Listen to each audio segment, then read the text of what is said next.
Hello friends. In today's class, we are going to talk about concurrent execution.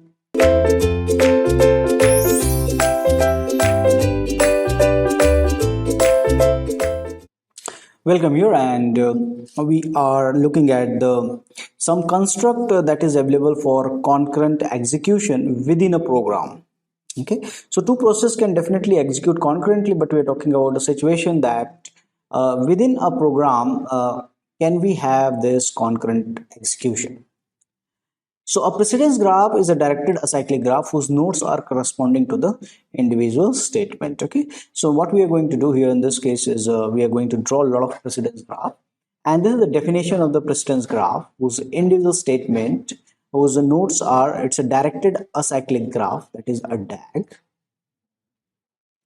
and whose nodes are an individual statements. Now consider following program segment: A is equal to x plus y, B is equal to z plus 1, C is equal to a minus b, W is equal to c plus 1. This is a program segment.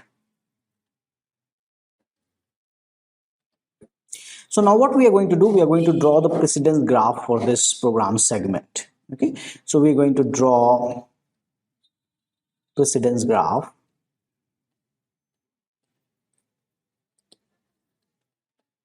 for this program segment.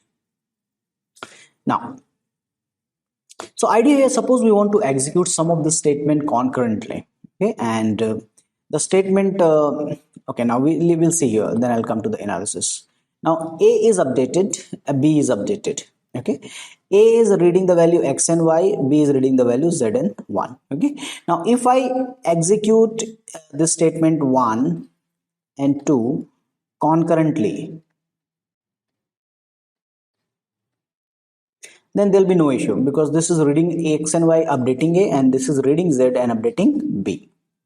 But C, this statement C must be followed by this C statement, third statement should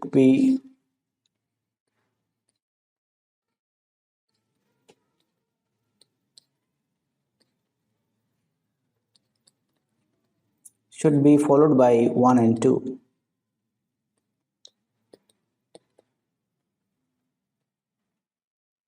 And similarly, the fourth statement must be followed by what? Must be followed by 3. Fourth statement must be followed by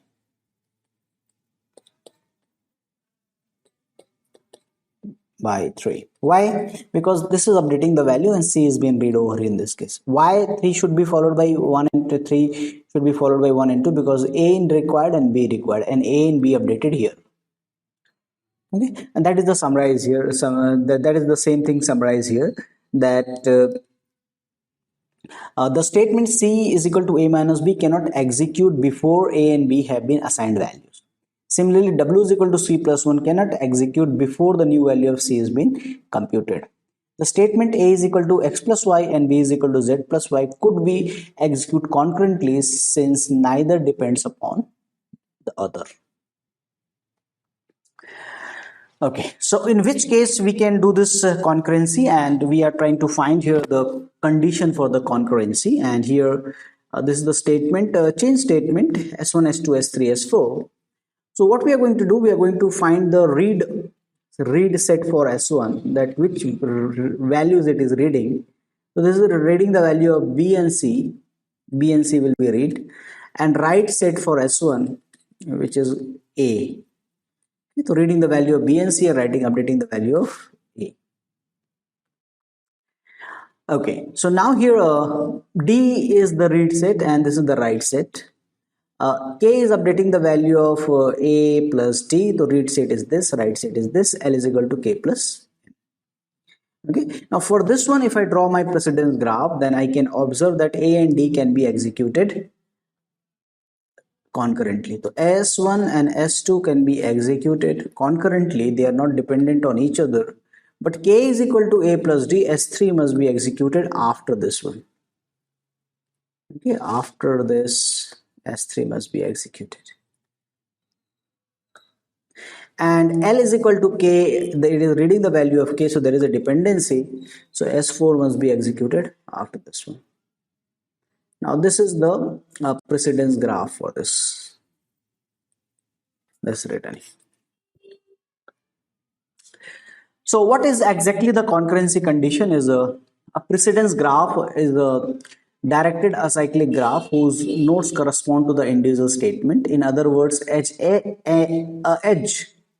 okay, an edge from node Si to node Sj implies Sj can be executed only after Si is completed the execution.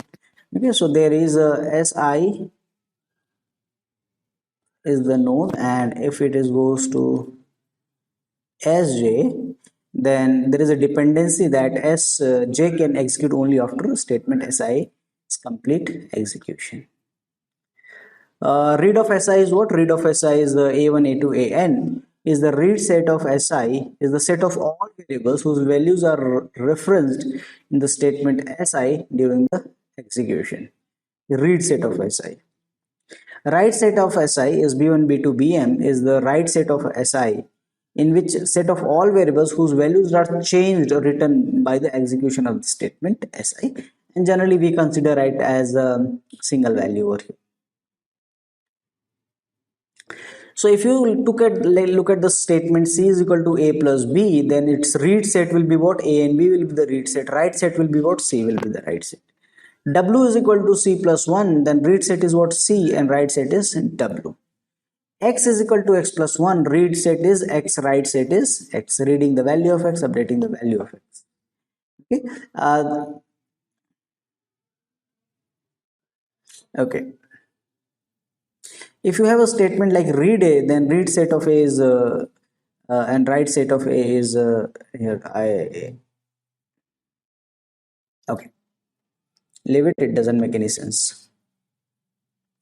Bernstein condition. Bernstein condition. The following three condition must be satisfied for two successive statement to be executed concurrently. If you want to execute two statement concurrently, then this condition must be satisfied. Okay, so we can execute them and we can still produce the same result. To read set of S1 intersection write set of S1 must be equal to empty. Write set of S1 intersection read set of S2 must be empty. Write of S1 write of S2 must be empty. If I satisfy these three conditions, then we can do the concurrent execution of S1 and S2. So here, if you say that a very simple example, A is equal to this X, A is equal to X plus Y, B is equal to Z plus 1, and we want whether S1 and S2 is executed concurrently. So read set is X and Y, and write set a three condition read of S1. So I'll see X comma Y intersection write of S2, write of S2 is B. So phi. Opposite write of S1, which is A, intersection read of S2, which is Z, should be equal to phi. Write of S1 A, intersection write of S2, which is B, should be equal to phi. Right? Empty. So here it has been satisfied, and I can say S1 and S2 executed concurrently satisfy the Bernstein condition. Example here in this case is suppose S3 is equal to C A minus B, and if I say S2 is B is equal to Z plus 1, B is equal to Z plus 1, and here if I say that right set of S2, what is right set of S2 is B, and what is the read set of S3, which is equal to A and B. And if I say W of S2 intersection read of S3, this should be equal to phi. But here in this case is B intersection A comma B is not phi. So no concurrent execution possible. Right? So that is the example of your Bernstein condition. In the next section, we are going to talk about the fork and the join construct. Okay, so the implementation of this concurrent statement, that we will draw the precedence graph, and then we will use this fork and join construct to execute this concurrent statement. Okay, but before that, what is the idea here? Draw the precedence graph. Okay, precedence graph. Okay, so that's all for this discussion. Thank you.